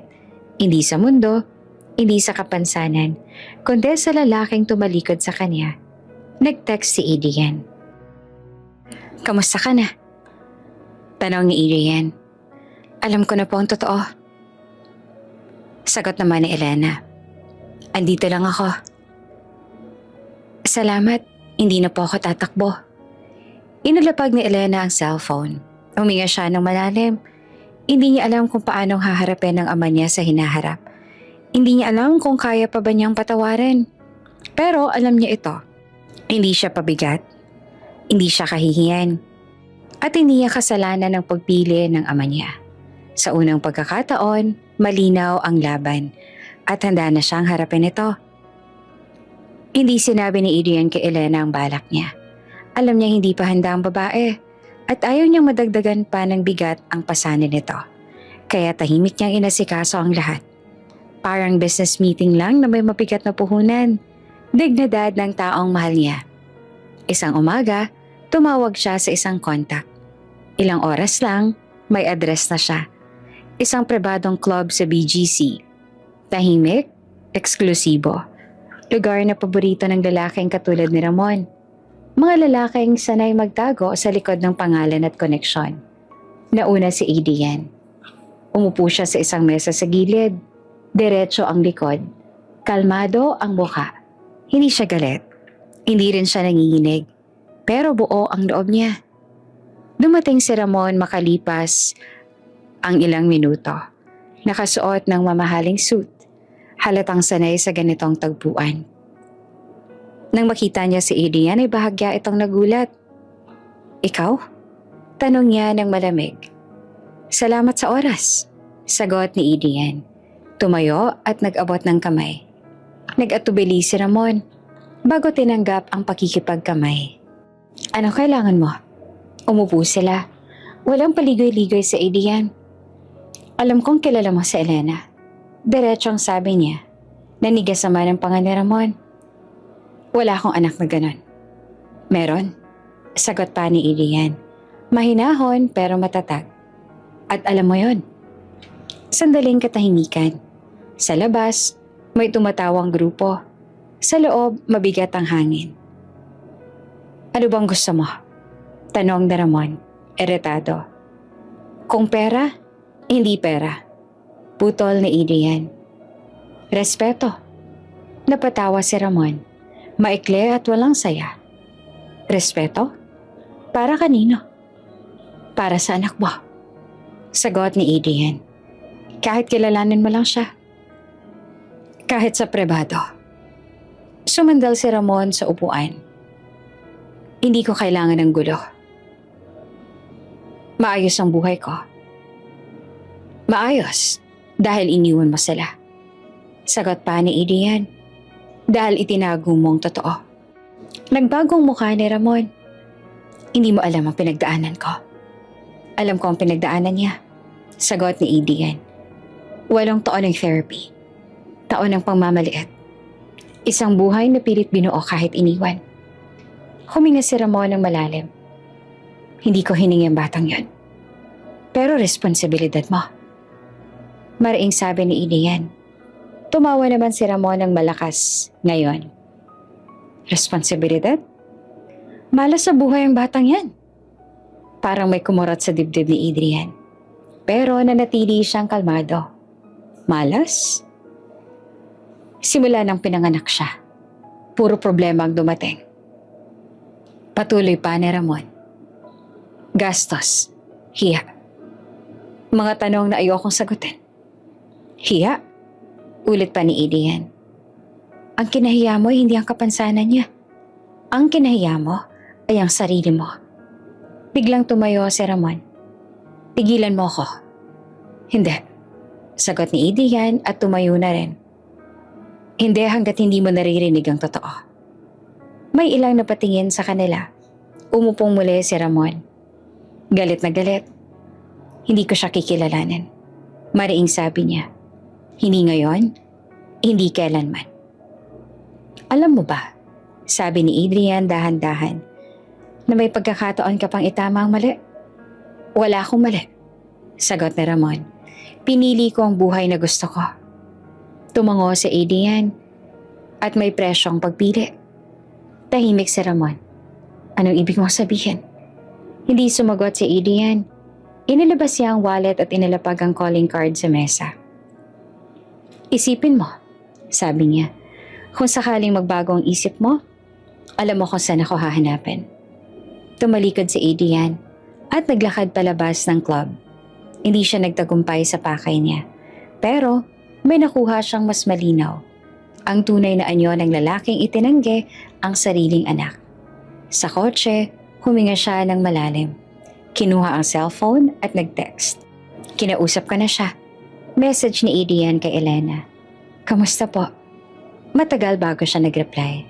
Hindi siya handa. Naintindihan ko po. Pero salamat pa rin. Napatitig si Adrian sa screen. Alam niyang mas masakit ang totoo kaysa sa kasinungalingan. Pero mas kailangan iyon. Samantala si Ramon ay nananatiling nakaupo sa club. Hawak ang baso. Bumabalik sa isip niya ang mga salita ni Adrian. Ang mga mata ni Elena. Ang boses nito ang nanginginig. Pinilit niyang itaboy ang alaala. Malas. Bulong niya sa sarili. Malas lang. Pero sa unang pagkakataon, hindi siya sigurado. Sa gabing iyon, tahimik na nagdasal si Elena. Hindi para sa ama, kundi para sa sarili. Para sa lakas na kailangan niya sa susunod na haharapin. At sa dilim, may 2 lalaking gumawa ng magkaibang desisyon. Ang isa piniling manatili sa pag-iwas. Ang isa handang manindigan hanggang dulo. At malapit na ang singil. Hindi alam ni Elena na may ibang mukha si Adrian. Isang mukhang bihirang lumabas at kapag lumabas man, tahimik lang. Hindi ito ang Adrian na nakangiti sa park o maingat na nagtutulak ng wheelchair sa gilid ng kalsada. Ito ang Adrian na nakaupo sa dulo ng mahabang mesa. Diretso ang likod. Malamig ang mga mata. Sa loob ng isang private boardroom, nagsara ang pinto. Let's proceed, sabi ni Adrian na simple lang ang tono. Nagpalitan ng tingin ng mga executive. Walang nagtaka. Matagal na nilang alam kung sino talaga siya. Adrian Valero, majority shareholder ng Valero Consortium. Isang pangalan na bihirang lumabas sa media, pero ramdam sa galaw ng merkado. Target? Tanong ng isa. Binuksan ni Adrian ang folder. Isang pangalan ng malinaw na nakasulat sa unang pahina. Ramon Cruz Holdings. Buong portfolio, sagot ni Adrian. Tahimik, legal, walang leak. Tumango ang mga tao sa lamesa. Walang tanong, walang pag-aalinlangan. Hindi ito personal na galit. Ganito pinapagana ni Adrian ang negosyo. Pero sa pagkakataong to, malinaw ang dahilan. Hindi para magyabang, hindi para magigante sa harap ng mundo. Para managot ang isang lalaking tumalikod sa responsibilidad. Sa loob ng ilang linggo nagsimulang gumalaw ang mga numero. Isang maliit na kumpanya ang binili, sumunod ang isa pa. Mga silent acquisitions, walang press release, walang ingay. Hanggang sa mapansin ng mga tao sa industriya ang kakaibang galaw. May bumili ng shares mo. Sabi ng CFO kay Ramon isang umaga. Hindi namin makita kung sino. Sumimangot si Ramon. I-monitor ninyo. Pero huli na, isang hapon, tinawagan siya ng bangko. Sir, may pagbabago po sa credit line ninyo. Kailangan naming i-review. Sumunod ang supplier na umatras. Ang partner na biglang nag-cancel ng kontrata. Ang proyekto na hindi na na-renew. Anong nangyayari? Sigaw ni Ramon sa opisina. Ayusin niyo to. Tahimik ang staff.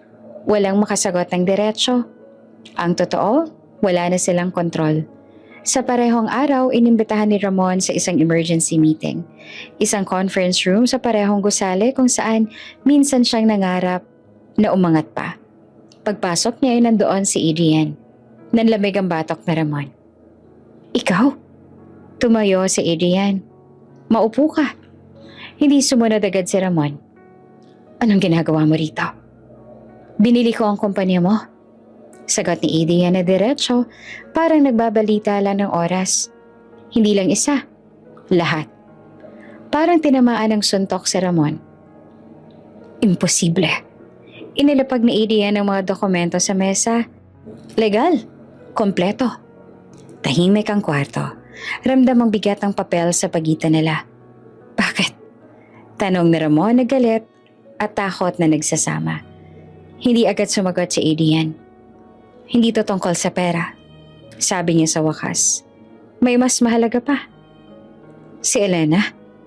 Dugtong ni Ramon na halos pabulong. Tumango si Adrian. Si Elena.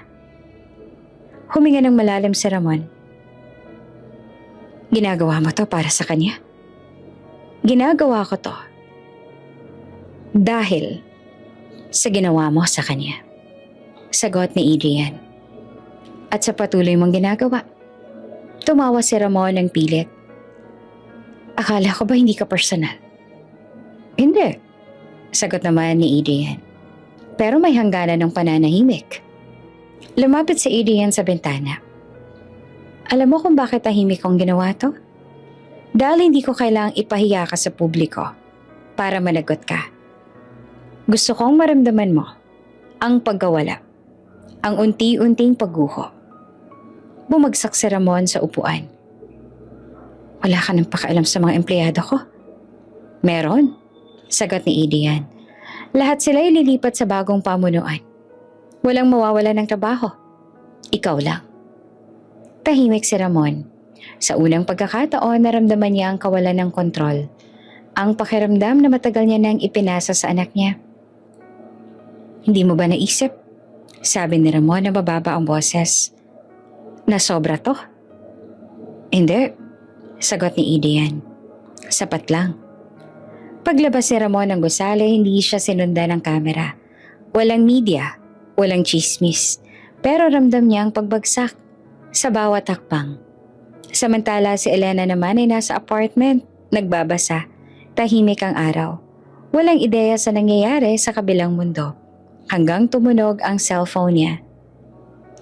Uuwi ako mamaya. May sasabihin ako, sabi ni Adrian. Kinabahan naman si Elena. Okay po. Pagdating ni Adrian, umupo siya sa harap ni Elena at ni Maribel. Hindi siya nagpaligoy-ligoy pa. May kailangan kayong malaman? Sabi niya. Hindi lang ako ordinaryong empleyado. Nagkatinginan ng mag-ina. Ako ang may-ari ng kumpanyang pinapasukan ko. Dugtong pa ni Adrian. at kinuha ko ang lahat ng negosyo ng ama mo. Nanlaki ang mata ni Elena. Po? Hindi para ipaghiganti ka sa harap ng mundo. Dagdag ni Adrian. Kundi para itigil ang kapangyarihang ginamit niya laban sa'yo. Tahimik si Elena. Hindi siya natuwa. Hindi rin siya nalungkot. May halo-halong damdamin. Hindi ko po hiniling to. Sabi niya sa wakas. Alam ko. Sagot ni Adrian. At kung ayaw mo, babawiin ko. Umiling si Elena. Hindi po. Kailangan lang po nating harapin ang katotohanan. Tumango si Adrian. May darating pang mas mahirap. Sa gabing iyon, sa magkaibang bahay, 2 tao ang nakaramdam ng bigat ng mga desisyon. Si Ramon, unang beses na walang sandalan. Si Elena, unang beses na hindi na kailangang magtago. At sa pagitan nila, may isang lalaking handang tumayo sa gitna. Hindi bilang tagapagligtas, kundi bilang taong may paninindigan. Hindi pa tapos ang laban, pero malinaw na ang direksyon. At para kay Ramon, nagsimula na ang tunay na bayad. Tahimik ang opisina ni Ramon, o kung ano mo matatawag sa maliit na kwartong pansamantala niyang inuupahan ngayon. Wala nang malawak na mesa, wala nang mga awards sa dingding. Isang kahon lang ng papeles, isang upuang bakal, at isang ilaw na palaging nakasinde kahit umaga. Hawak niya ang isang sobre. Hindi to galing sa bangko, hindi rin mula sa korte. Isang plain na envelope, walang logo, walang pangalan. Inabot lang ng dating secretary niya na ngayon ay lumipat na sa bagong pamunuan. Sir, sabi ng babae noon. May halong hiya at awa. May nagpaiwan po na to. Hindi niya agad binuksan. Ilang oras niya itong tinitigan. Parang may kutob na mas masakit pa ito kaysa sa pagkawala ng negosyo. Sa wakas, binuksan niya. Isang lumang dokumento ang unang lumitaw. Medical recommendation. Pangalan ng pasyente, Elena Cruz. Edad noon, 8 taong gulang. Diagnosis, surgical options, estimated cost. Nanikip ang dibdib ni Ramon. May kasunod na sulat. Maayos ang sulat kamay. Parang pilit na pinatatatag ang bawat letra. Para po ito sa operasyon ni Elena. Kung maaari po, ilaan na lang sa negosyo ng daddy niya. Ayoko masirang pinaghirapan niya dahil sa akin. Napaupo si Ramon. Hindi niya agad naintindihan. Binasa niya ulit at ulit. Parang ayaw pumasok sa isip niya. May nakalagay pang petsa. Ang taon kung kailan muntik nang magsara ang kumpanya niya. Ang panahong halos gabi-gabi niyang umuuwi na galit at tahimik.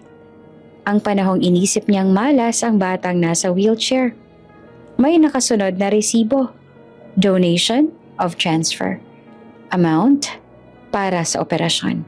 Sapat para iligtas ang kumpanya. May perma sa dulo. Elena.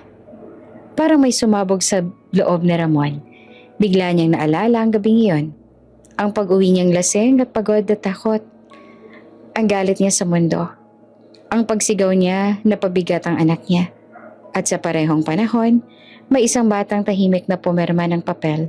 Piniling isang tabi ang sariling pagkakataon para sa ama niyang ikinahihiya siya. Hindi. Bulong ni Ramon. Hindi to totoo. Tinawagan niya ang dating accountant. Totoo ba to? Halos sigaw niya sa telepono. Yung donation, kanino galing? May katahimikan sa kabilang linya. Sa anak po ninyo, sir. Inilihim niyo po kasi sabi ng asawa ninyo, ayaw niyang ipaalam sa inyo. Ayaw daw pong makadagdag sa bigat. Napatigil si Ramon. At alam mo? Opo, sagot ng accountant. Marami pong may alam. Pero nirespeto po namin ang desisyon ng bata. Bata. Ang batang tinawag niyang malas. Ibinalik ni Ramon ang telepono sa mesa. Parang nawala ang lakas sa mga kamay niya. Sa unang pagkakataon, hindi niya kayang ituro ang sisi sa iba. Wala ng kumpanya. Wala ng koneksyon. Wala ng dahilan para magtago. Ang katotohanan ay malinaw at masakit. Ang anak na kinahiya niya, ang nagligtas sa kanya. Samantala si Elena ay nasa clinic. May regular na check-up. Tahimik ang silid. May banayad na ilaw. Nakatayo si Adrian sa gilid. Hindi nakakialam. Handang umalalay kung kailangan. Okay ka lang? Tanong niya. Tumango si Elena. Oo, sanay na. Paglabas nila, umupo sila sa maliit na cafe sa loob ng building. Tahimik si Elena. Nakatingin sa tasa ng tsaa. May nangyari ba? Tanong ni Adrian. Umiling si Elena. May nararamdaman lang po akong parang may paparating. Hindi pa man natatapos ang salita niya, tumunog ang cellphone. Isang unknown number. Hindi niya agad sinagot. Tumingin siya kay Adrian. Kung ayaw mo, sabi ni Adrian. Wag. Huminga si Elena at sinagot ang tawag. Hello? Elena. Boses ni Ramon na basag. Hindi pamilyar sa kanya. Ako ito. Tahimik si Elena. Hindi siya nagulat. Hindi rin siya natakot. Parang matagal niya nang hinihintay. Ang sandaling ito. Alam ko na. Sabi ni Ramon na nanginginig. Alam ko nang ginawa mo noon. Hindi naman sumagot si Elena. Bakit? Tanong ni Ramon. Bakit mo binigay yon? Bakit hindi mo sinabi? Matagal bago nagsalita si Elena. Kasi po anak niyo ko. Parang tinamaan si Ramon. Pero hindi ako karapat-dapat. Hindi po yan ang tanong. Putol ni Elena ng kalmadong boses. Hindi ko po yung ginawa para maging karapat-dapat kayo. Ginawa ko po yan kasi mahal ko po kayo. Noon. Tahimik ang linya. Mahikbe sa kabilang dulo. Pasensya na. Bulong ni Ramon. Pasensya na, anak. Ipinihit ni Elena ang tingin sa bintana. Hindi ko po hinihingi ang sorry ninyo. Kung ganon. Tanong ni Ramon na desperado. Anong hinihingi mo? Huminga si Elena. Wala. Huli na po. Bumalik ang katahimikan. At sa katahimikang iyon, naramdaman ni Ramon ang bigat ng lahat ng taon na sinayang niya. Ikakasal ka na. Sabi niya na parang gustong kumapit sa huling balita. Opo, sagot ni Elena. Pwede ba? Hindi po. Sagot niya na mahinahon pero buo. Hindi po lahat ng ama karapat-dapat sa lahat ng bahagi ng buhay ng anak. Ibinaba ni Elena ang tawag. Nanginginig ang kamay niya. Hindi sa takot, kundi sa tapang. Hinawakan ni Adrian ang kamay niya. Okay ka lang? Tumango si Elena. Oo, masakit, pero malinaw. Sa kabilang dulo, nakaupo si Ramon sa sahig. Hawak ang sobre.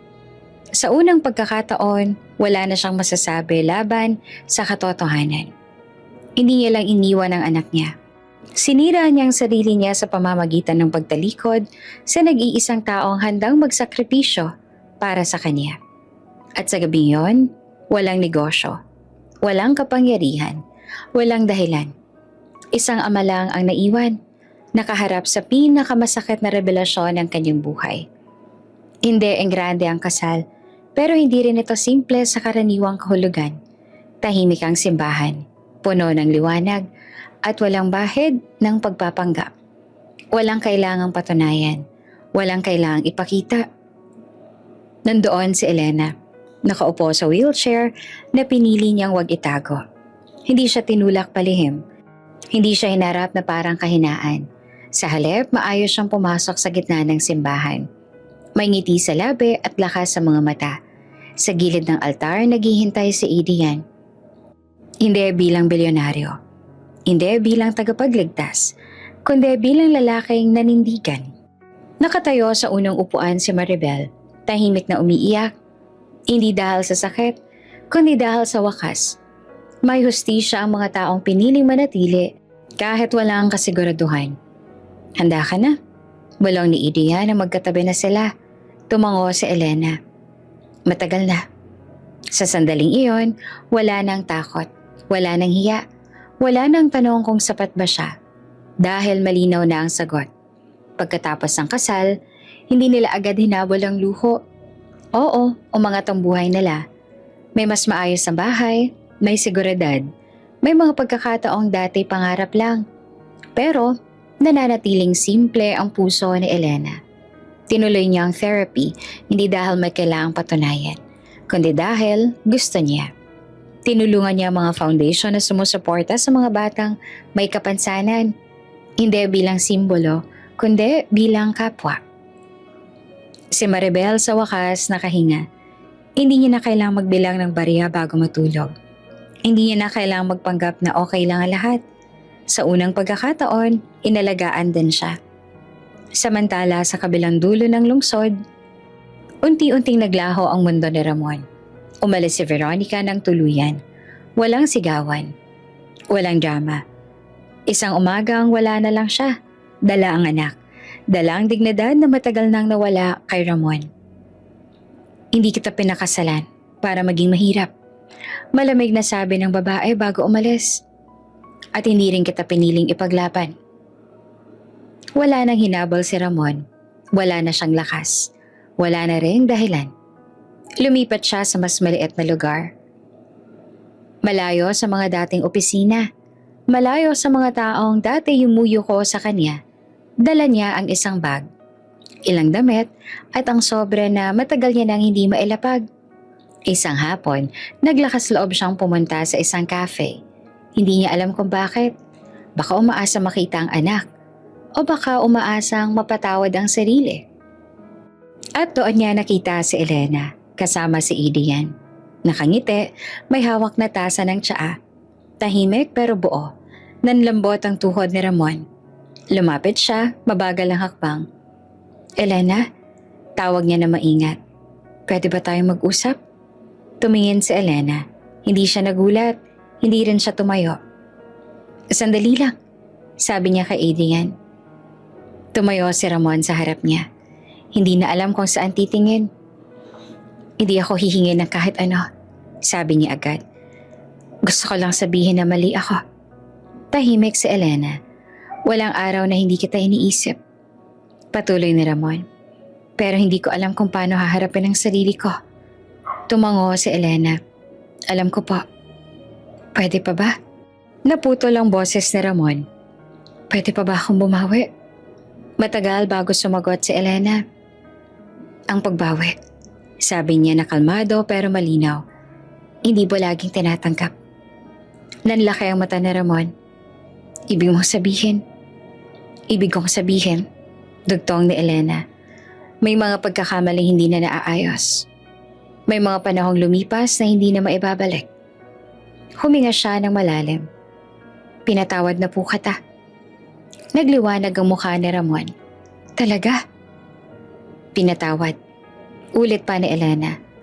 Pero hindi ko na po kayo maibabalik sa buhay ko bilang ama. Parang tinamaan si Ramon. Hindi mo na ako tatawagin. Hindi po. Sagot ni Elena.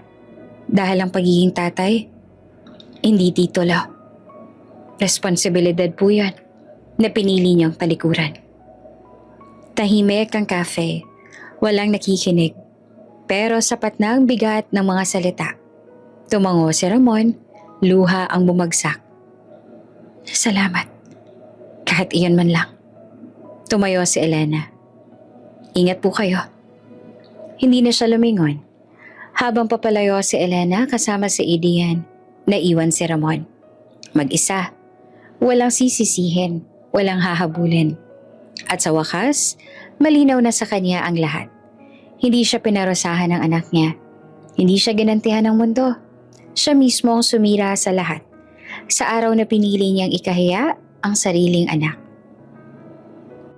Sa isang maliit na event, kasama ang mga batang naka-wheelchair nagtatawanan. Naglalaro, walang kamera, walang spotlight. Isang buhay na tahimik pero buo.